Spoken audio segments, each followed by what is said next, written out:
Hi, welcome to Conversations from the Alcove, which is a conversation series with playwrights and theater makers about playwriting, art, life, craft, and the world, not necessarily in that order. My name is Caridad Svich. I am the artistic director of the new play development program at the Lucille Lortel Theater, which is called the Alcove, hence the title of the series. And if you haven't been here before, welcome.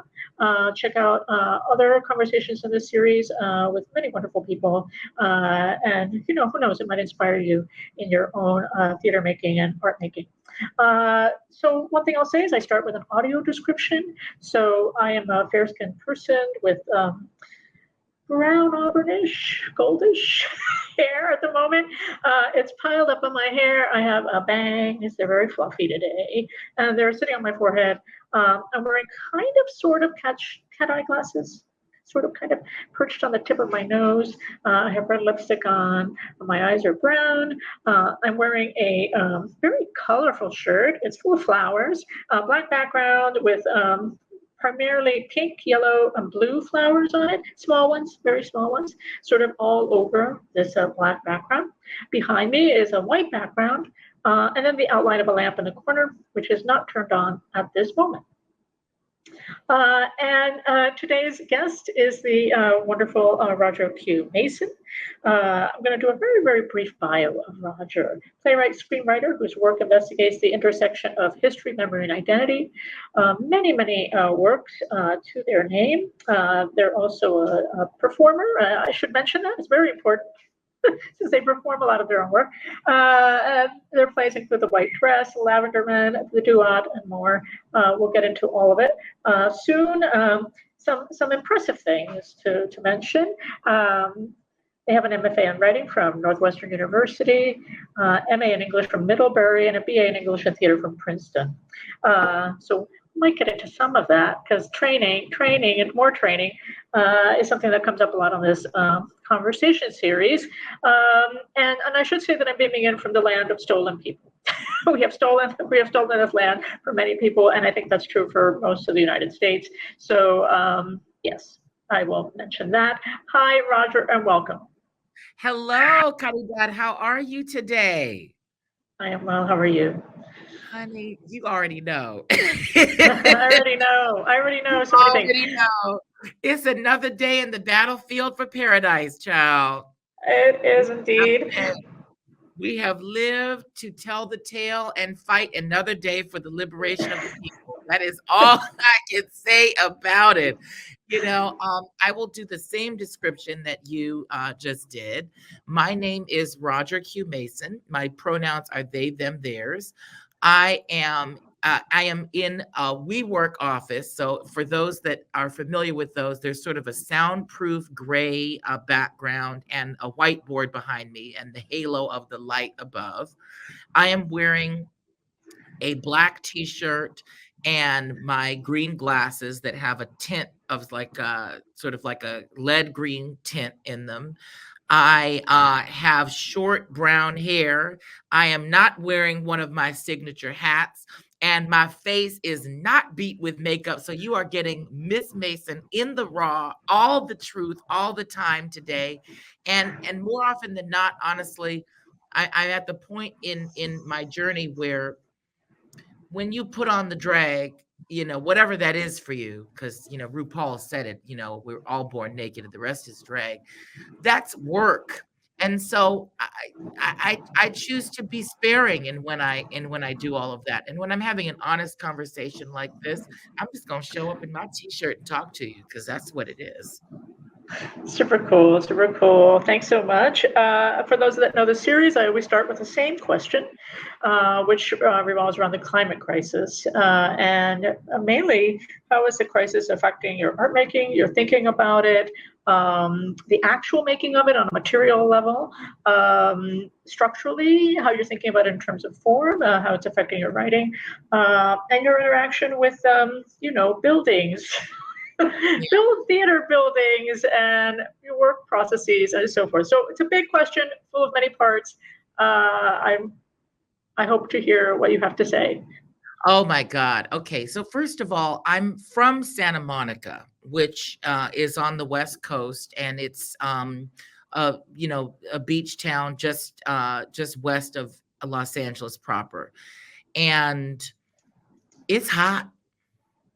It's bad when it's 80 degrees at the beach. And I'll be very candid with you. I'm somebody that manages blood pressure issues.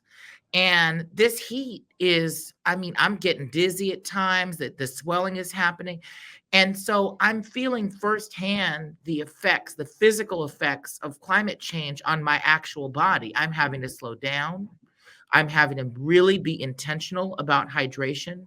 I'm having to think about when and how I can be outside, which sucks because it's the summer and you would think, oh my God, it's summer, we're outside. No, honey, because heat stroke is real. And I'm reading articles that this is just the beginning. And so that's frightening to me because I'm like, okay, I am the generation that's going to experience the burn. And who knows what the kids are going to do with that? Who knows what the generation 1 or 2 or 3 after us is going to do? But we are going to experience the burning building, and that is going to be our reality. And that is going to be our legacy that we leave for other people. It's not that we necessarily caused the Industrial Revolution, but in many cases, we have turned a blind eye to its effects, and for avaricious reasons have not done anything to mitigate it. And that's the real shame of the moment in which we live. In exchange for $1, in exchange for a ride on a yacht or a hotel, or access to somebody fancy, we have burned up the world. And I actually, you asked about how that's affected my playwriting. I never thought I would write a science fiction piece, but really, unfortunately, it's not a science fiction, it's a science reality.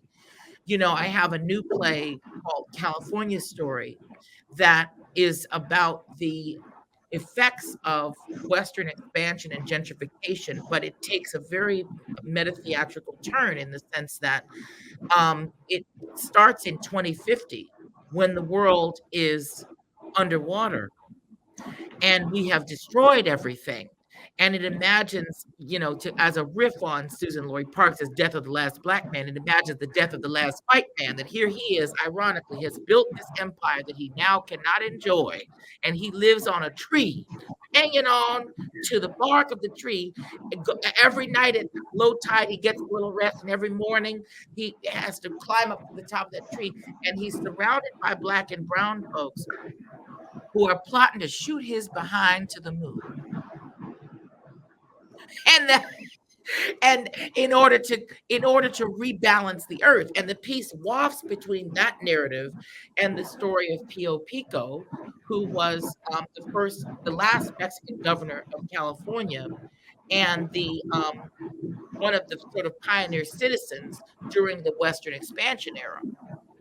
And he tried in his time as a Black Mexican man to become an active participant in this sort of venture capitalist system of land development as a means of assimilating, not only racially, but also financially. And it cost him his shirt. And so we talk a lot about the cost of progress.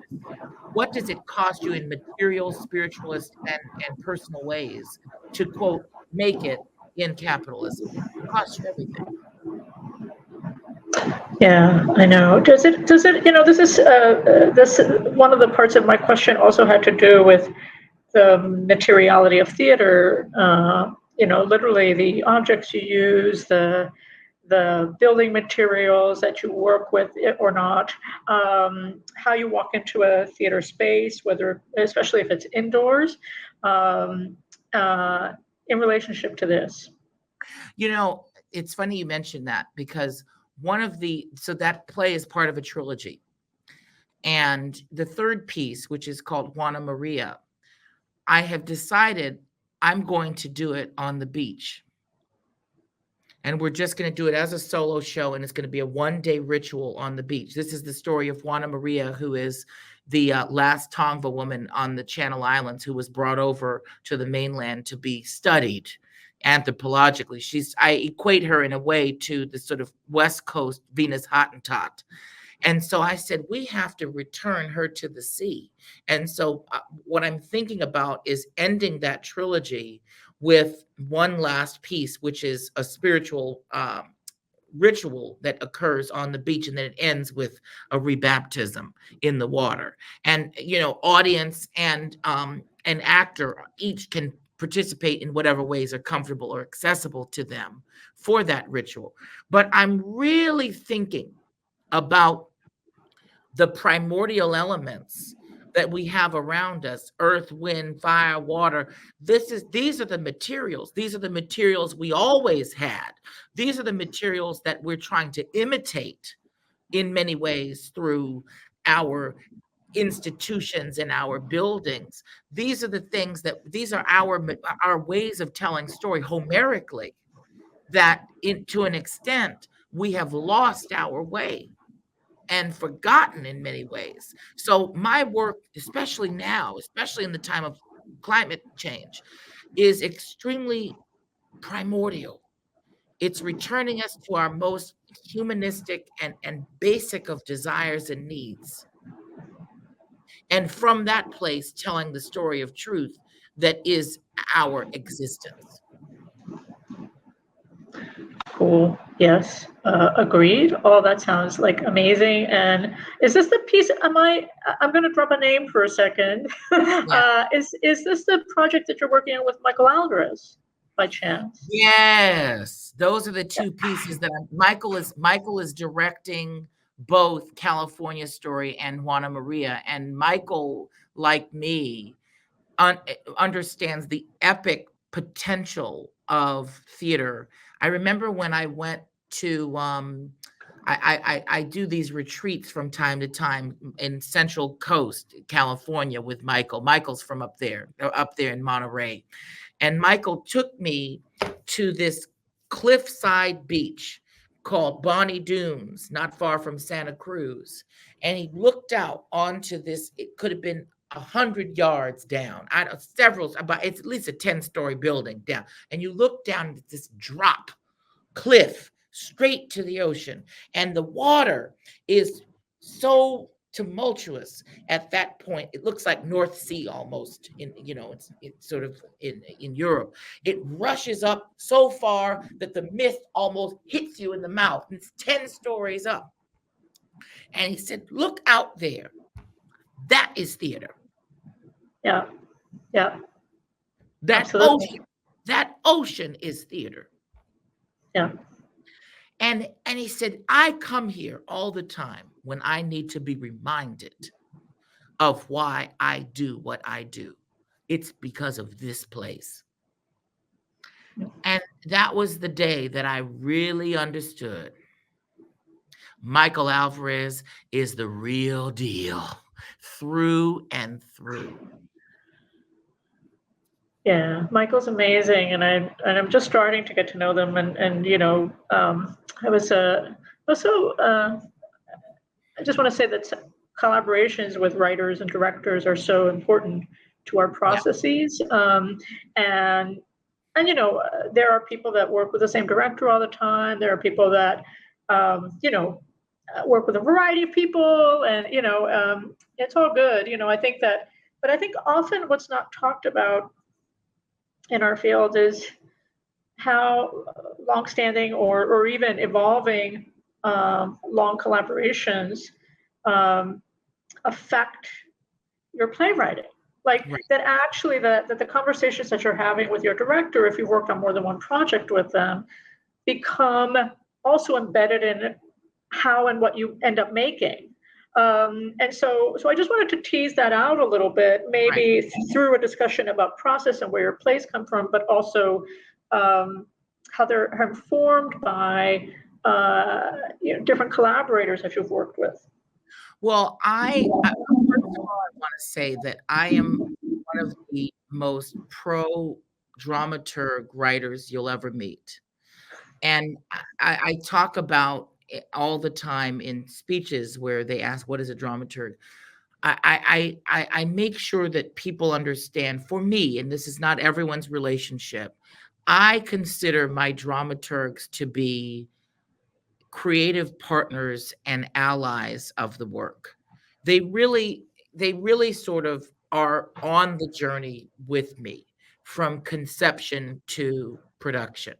And it's important to me to have that kind of sounding board because a lot of my work is wafting between historical moments. And so there's like some relationship to historical accuracy that I want to have. But more importantly, and I'm realizing this more and more as I make these plays, there is an oscillation or an embracing of different methods of storytelling. You know, fourth wall realism, meeting movement theater, meeting scenography, all of these different elements that I don't choreograph in advance. I just come to the room and I start jamming. It's very improvisational for me. And it is, in a sense, stream of consciousness. You know, starting out, one of my first jobs was working as a producer and then the managing director for Padua Playwrights, which is run by Murray Mednick and Guy Zimmerman. And both of them, you know, Murray is a huge inspiration to me in my work. If you called Murray a playwright, he would slap you in the face because he says I'm a poet. And what he's talking about is he's looking at the materiality and the alchemy of language, the ability for language to change the body and to move people towards dramatic action. And Guy Zimmerman, who's not only a writer but also director, similarly understands the concept of the kinetic relationship to language and also the primal relationship that we can have to production. All you need is bodies moving with intention through space. That's a play, you know. And so for me to come from that stock and then make my way in the business is to know that I'm standing in the tradition of people like, you know, our mutual mentor and friend, Maria Irene Fornes, who was a contemporary. I think there might be, I know we're going to go with it, but is there a water or something? I hear something going back there. It's like a washing sound. I don't know, but maybe it's my echo.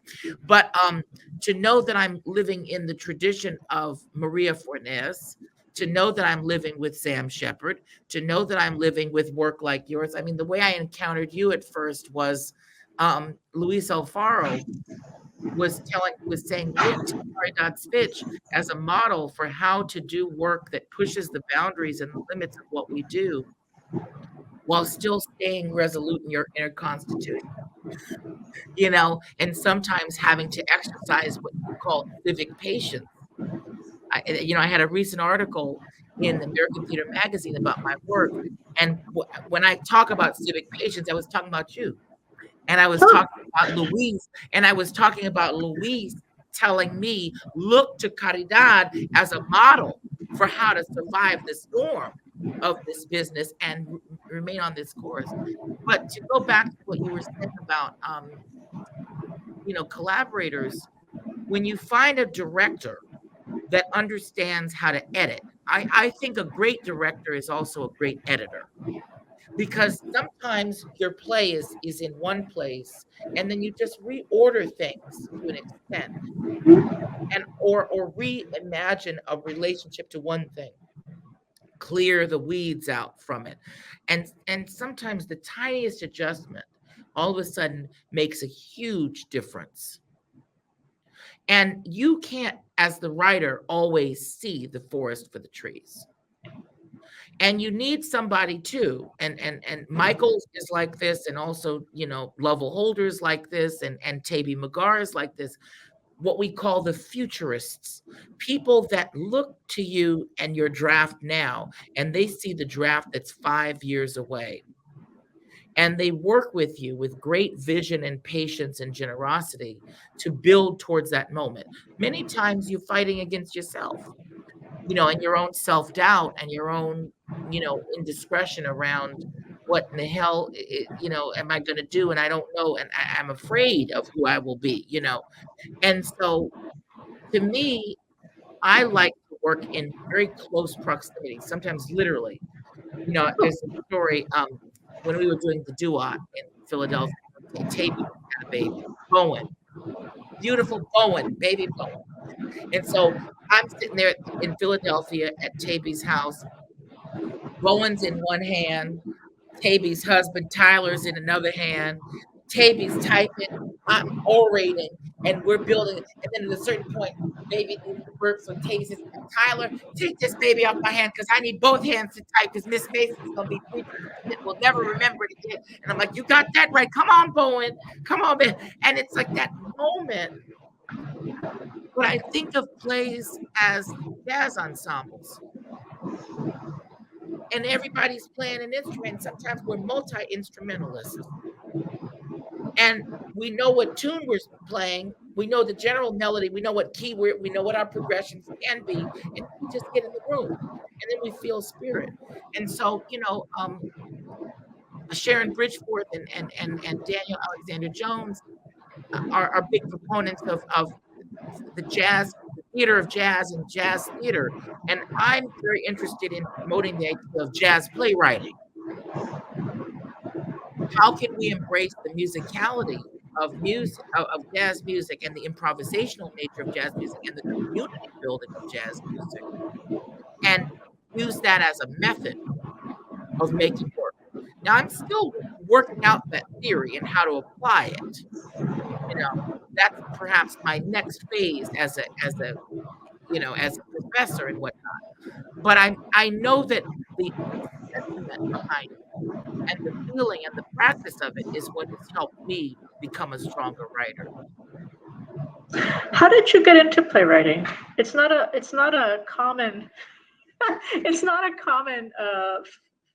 path to take, I think. You know what I mean? Like some people are like, I want to be a novelist, or if they want to be a writer, but playwright usually is way down in the list, So yeah, so what attracted you to the performance form? Well, I mean, what you're speaking to is this sort of academic hierarchy of letters, which is that poet is first, and then it's novelist, and then I think it's journalist, and playwright is at the bottom of the list. And certainly way at the bottom, hardly ever mentioned. Never mentioned. We aren't always. There's one class at the school. The high school, maybe the interaction with plays is sort of, after school program, whatever. How did I become a playwright?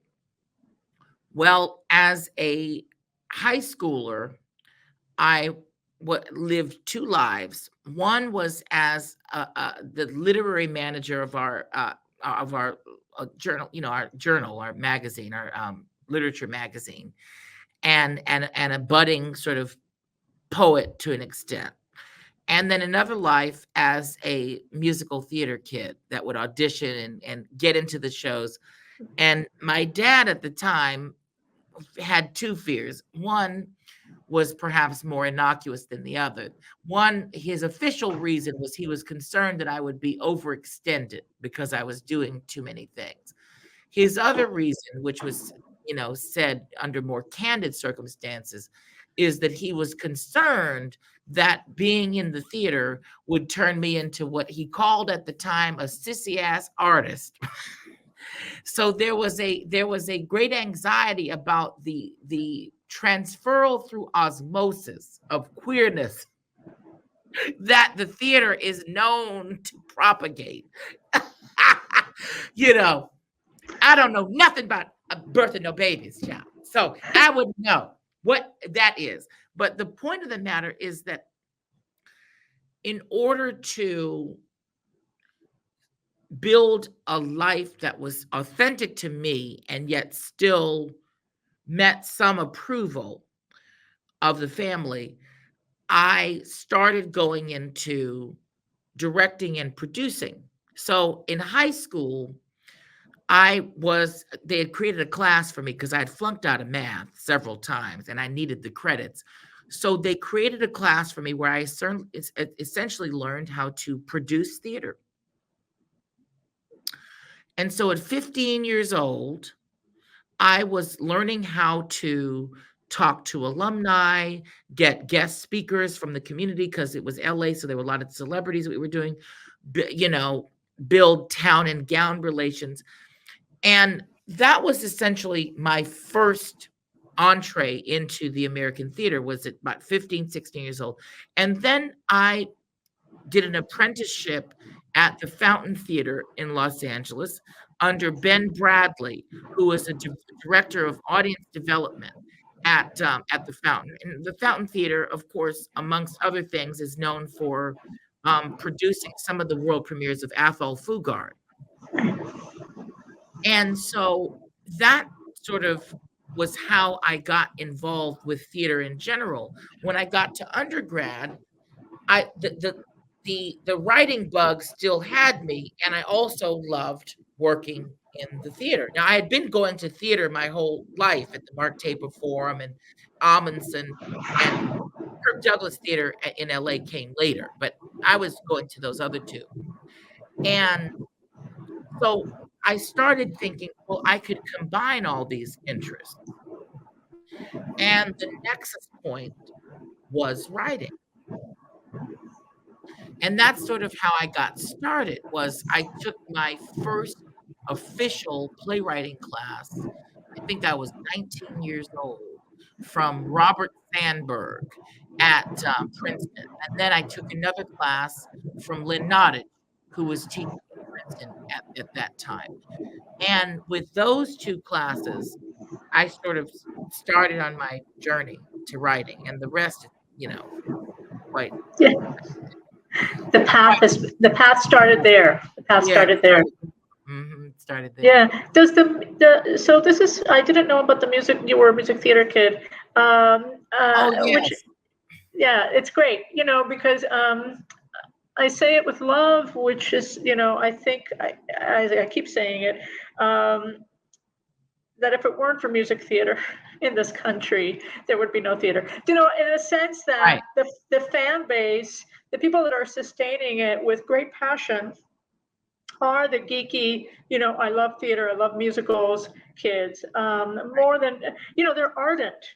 And I sometimes long for the same kind of ardency and fervor from people that are, these weird divisions that happen, but you know what I mean? Like people that only do plays or like plays and don't like musicals. So it warmed my heart. It warmed my heart to hear your music theater kids. Yeah, I used to do, there was this program called America Sings, and it was sort of a glee club, regional competition that I would do as well. And then every year, Hal Leonard would put out a new sort of review, and we'd do it. I remember we do all of these different, one of them was called We Has Jazz. That was the big one at the time. It was a musical review. And then they started doing the junior versions of the big musicals, or at least they started. And that was, but I also did plays too. I did, one that I remember was I did A.R. Gurney's The Dining Room. This is, I was 18 at the time, and I played the grandpa, and the ability to wrap an audience around your finger through comedy was something that stuck with me. And so it's been a long time for me sort of learning to embrace my comedic side, both on the page and also, and I think acting, performing in my plays actually helped me lighten up, have a little fun with it, child. And that sort of changed my relationship to writing was acting. And the first time I in recent times that I remember getting on stage and acting in a play that I wrote, was with Michael.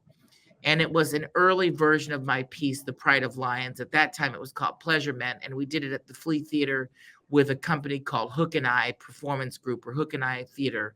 And we had a residency with them. And we couldn't get anybody to play a particular role. And so Michael said, well, you've got what, 4 weeks? And go online, see how much some heels would cost, and start practicing. And I still have those heels. I still have them. And that was the beginning of that journey, really. That's amazing. Thanks for sharing that with us. I wanted to dive into, I know that a lot of your work, some of which you've mentioned, others which exist that people don't know about here if they're watching, but I hope they do, revolves around history, stories of the past, stories that have been buried, stories that have been deleted, stories that have been erased, Right. bringing them back to light, etc. And I wanted to mention that first part of this question has to do with what your research process is like, Right. because I think that I encounter this a lot with students when they're like, oh, I want to write about, and then they're like, oh, what do I do? And then they just get, they just get sucked into the rabbit hole of like looking up every single source, and which you have to do initially, I think, but then they forget that they're writing a play. Yeah. So yeah, so how does the research happen for you? I love being on the road, and I think Zora Neale Hurston understood this best, that travel and conversations with other people are our great educators. And when I was in high school, there was a department at my school called experiential education, and we'd go on interdisciplinary trips, some local and some international, and different departments, math, science, history, English, all the teachers would go, and we'd have these seminars, travel-based seminars that brought together all of these seemingly disparate subject matters. And I tend to think, now that I'm sort of pondering this idea, that interdisciplinary experiential educational understanding of the world has greatly influenced how I write. Lavender Men, for example, started because I was courting the graduate program at Northwestern and traveling back and forth to Chicago. Somehow I ended up in Springfield, Illinois, at the library, the Lincoln Library. And I happened upon a woman who was just putting back the books that Tony Kushner and his assistants had pulled for his movie about Lincoln. And I said, well, keep them out, honey. Let me see them. They may be of use. And there was this book called The Intimate Life of Abraham Lincoln. And, it's a much controversial book. And it was about his sexual life, and particularly focused on some of his queer interactions. And I read that, and that was the beginning of Lavender Men. And my relationship to history itself is somewhat fluid and liminal, because part of the joy of building these plays that are history-based, because not all of them are history-based, but part of the joy of building these history-based pieces is finding a way into that wrinkle in time, that unspoken and undisputable aspect of the abyss, where no one can say whether you did or didn't tell the truth. And it's a debatable idea, those hidden moments, and creating a convention around them that allows me to both base the piece in history while simultaneously dream and imagine what's next. And that trick is something that we sort of found in the first 10 minutes, which is sort of a vaudevillian setup for Lavender Men. And we have since propagated it throughout all the other pieces. And there's that moment in that one where she goes, well, I know what you're saying to me. I'm paraphrasing it. How can I do this to your history, your Lincoln, your were you there? Did you follow him into the commode? And from that place, that indictment of what we think is true and what we hold inflexibly to be true. I'm less interested in what is or is not empirically true, and more interested in why you hold certain truths as a pillar of your own identity making. That fact tells me a lot more about your social mores and your value system, because the sort of pillars upon which you develop and propagate your view of the world, the things you delete, things you suppress, the things you put to the forefront, whether they're right or not, controversial or not, that holds your true character. And that bias, essentially what I'm describing, is the fertile ground of argumentation and thematic exploration that gets me writing.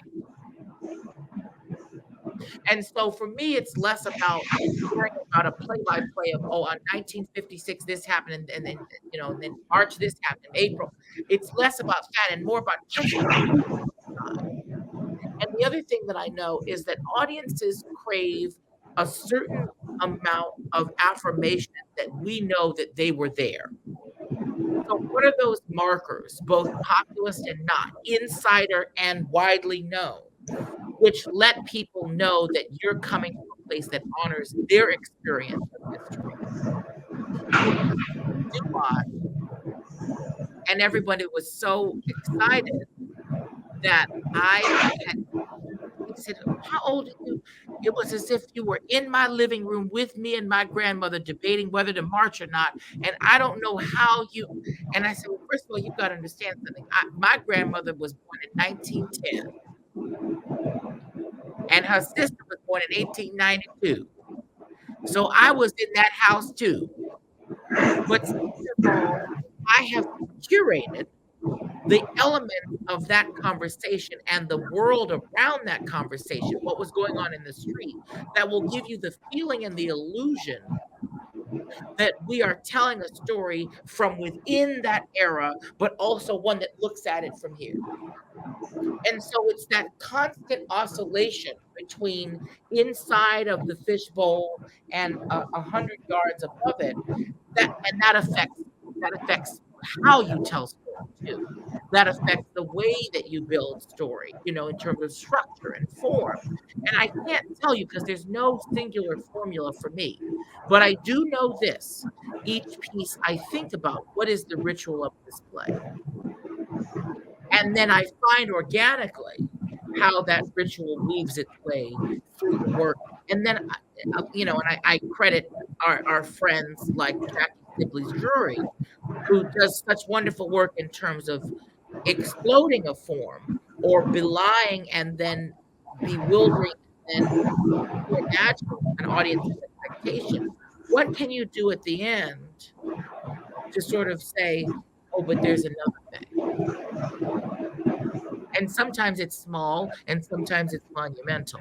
And so that kind of, I think there's a lot to learn from our colleagues. And so that's something that, especially in that sort of period of just before the pandemic, where you had a lot of work, Michael R. Jackson's first production was up, Jeremy O'Hara's thing was up, Jackie was up, Antoinette Nwandu, everybody was up, and they were all thinking about how can I trouble and electrify more, and that became a great. Yeah, great. Thanks for your answer. I was thinking throughout all of this that you're describing, I was also thinking about, curiously enough, theater spaces. So indoor theater spaces, also outdoor theater spaces, that, sometimes we don't talk about this as writers, I think, enough. But that sometimes when you're making something, and I don't know if you feel this way, sometimes you imagine a specific space that it could be in, that, or maybe sometimes it's a commission and then that that's what it's going to be. But other times you're just kind of, you go, I think it could be like in the ancient theater of Epidaurus, you know what I mean? Yeah, so I think that the relationship between the architecture of a space and the architecture of a play, there's also a conversation there to be had. Like for example, sometimes you might say to, I don't know if you've ever done this, but I'm in my head, it's a proscenium piece, and then you get into production and you're in the round or something. And then you're like, oh, in my head, it was this, but the architecture of the play has been shaped by the idea of the kind of space in which it will eventually live, perhaps. So I sort of wonder if there are specific theater spaces that kind of sit in your imaginary when you're writing. More often, and this is probably a result of me being a child of the recession, more often than not, my plays start with the line, so-and-so stands on a blank stage. Mm-hmm. And the reason why is because I'm interested in the power of minimalism and the humanism that can result from seeing bodies on stage telling a story. I learned that technique from a director named Ronnie Pinoy, who now I believe lives and works in the DC area. And forgive me, Ronnie, if I'm wrong about that, but we went to undergrad together. And Ronnie would create these beautiful portraits with bodies on stage. And I thought the poetry of bodies moving on stage, enacting human need simply in proximity to each other, was perhaps the most important tool that we have in the theater. So, and also as somebody who was coming from that era of we have no money, how do I say, don't worry about the set, invest in the people? Invest in the people and the telling of the story. This is language-based work, and after all, it's all visual metaphor or linguistic metaphor.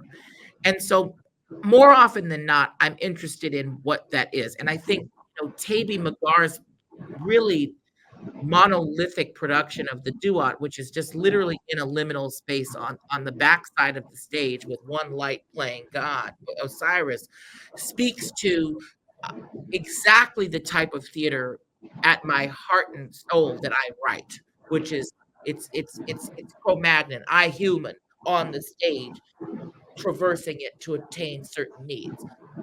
Now, there are times when I have thought very specifically about relationship to space, and so now the space has to be a character. So I think about the legacy of Joe Melziner, who worked with Arthur Miller and Tennessee Williams, among others, and the idea of scenographic expression.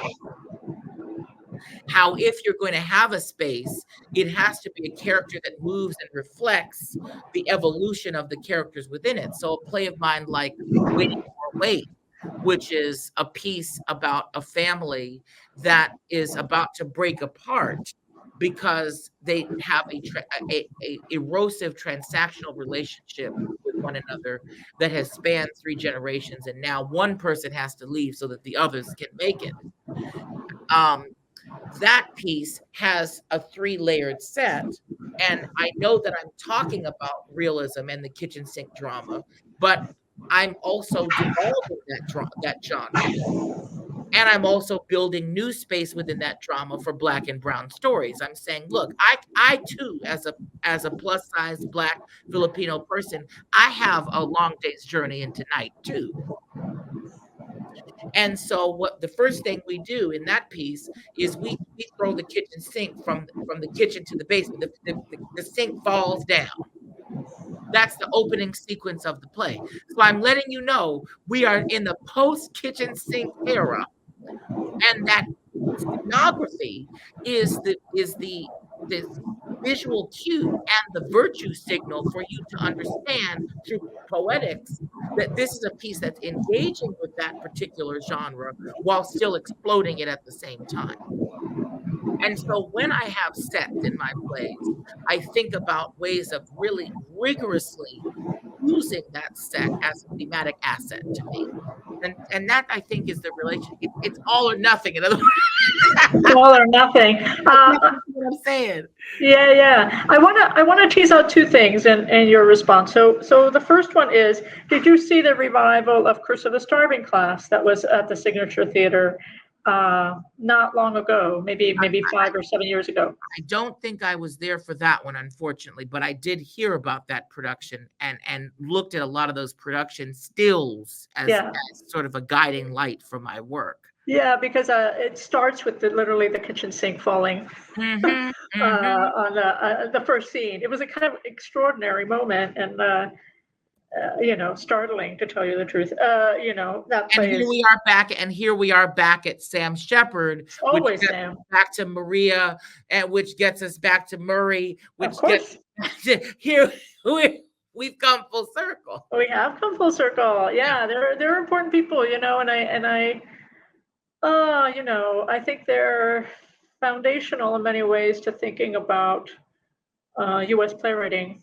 And its trajectories, and I think sometimes misread. I feel like people misread Sam's work a lot. Like they don't really understand that he was a poet, and that and that he was actually writing plays that were deeply critical about the United States. Somehow it's gotten distorted around some things that he also was, which was the cowboy mythology and all of that.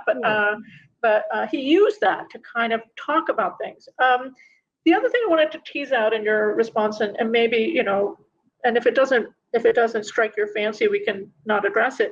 But the blank stage is never blank. Yeah, because never you know blank. what I mean? Yeah.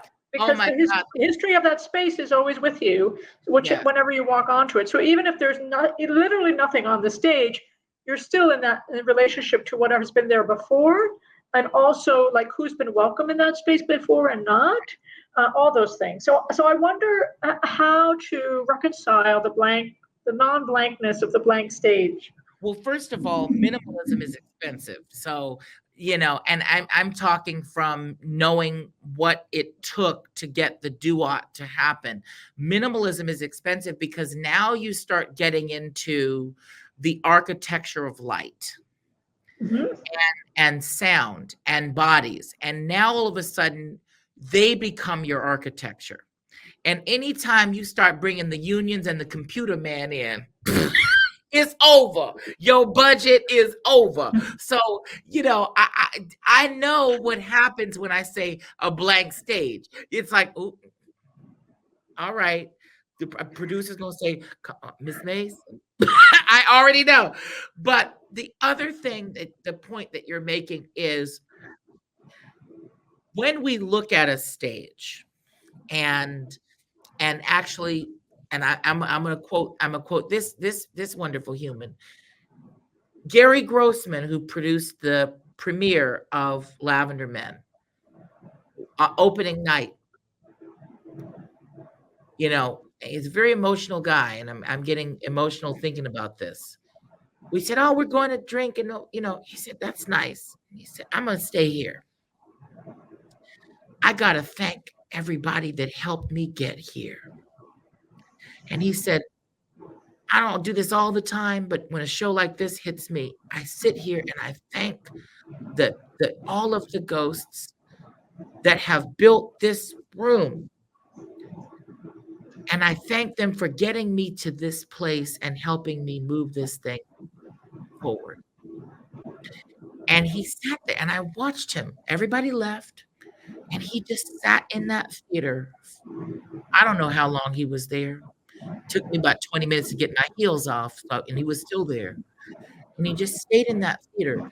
And I think that there's a great lesson in that meditation for all of us, which is the tremendous sacrifice of creative birth is not something that should go unnoticed. And there's some people who grace stages that we know about, and there are hundreds that we don't. And they have lives, and their lives affect a certain number of people, and it goes out and out and out. Here's what I will say. It is a hallowed spiritual act to tell a story. When you get on a stage and you tell a story before an audience, that is as close to touching the divine as we'll ever have in the natural world. For me, I think the ancients understood the alchemy of storytelling and the spiritualism of it in a way that I think we use as a lesson now. Our country, burning, climate change, political gerrymandering, prejudice, because I think we have lost our spiritual. We have forgotten what it means to come to a place and mutually agree to disagree respectfully, to debate, to ponder, to dream, to question. Those are the things that happen when we sit in the theater. And so I am dedicated, even though our business is always in peril, I'm dedicated like never before to continuing to do this. Because I know how vital it is to civilization and to the management of the human spirit. Oh, beautiful, beautiful words. It reminds me of the scene in, did you see White Noise, Noah Baumbach's adaptation of the Don DeLillo novel by any chance? You're always quoting the ones when I'm getting back on the plane. I need to listen, but here's what I need to do. I need to get your list of what you're going to see, and then I need to coordinate my flights better because I'm clearly missing the one. You know, so it's a, first of all, White Noise is an extraordinary novel, and this is a fascinating adaptation. Some people didn't like it, whatever, quickly. But there's a moment in it. So if you don't know the story, for those that don't know White Noise, a toxic airborne event happens. There's a family, they're caught in that. The whole community, the whole world is caught in it. It's a very prescient novel. And there's a scene where they're kind of in a sort of a encampment. Like oh, no, I saw this. Yeah. Yep, I saw it. I'm remembering. And there's and there's a moment inside of that sequence